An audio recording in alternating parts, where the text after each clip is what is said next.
En l'espace de quelques semaines, Carola Rackete est devenue un symbole, celle qui a mis l'Union européenne au pied du mur en s'opposant à son système migratoire pour sauver des vies. Devant les eurodéputés à Bruxelles, la capitaine du Sea-Watch 3 a appelé l'Union européenne à en faire plus. Il faut voir cela comme un problème européen qui nécessite une solution européenne. Ce n'est pas une question d'individu, c'est un problème systématique qui arrive dans l'Union européenne en ce moment. La jeune femme a été longuement applaudie par la Commission des libertés civiles, à l'exception des députés d'extrême droite qui ont multiplié les critiques à son encontre.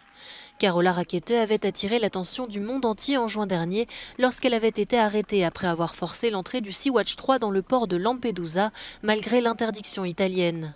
Le navire humanitaire était resté 17 jours en mer avec une quarantaine de rescapés à son bord.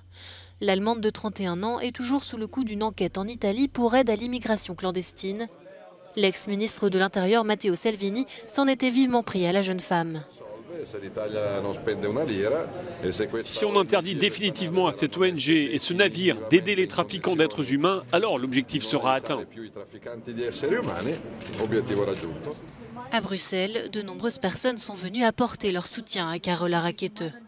Les associations sont plus optimistes depuis le changement de gouvernement en Italie, mais pour la capitaine, il est nécessaire de mettre fin à la criminalisation des humanitaires en mer Méditerranée.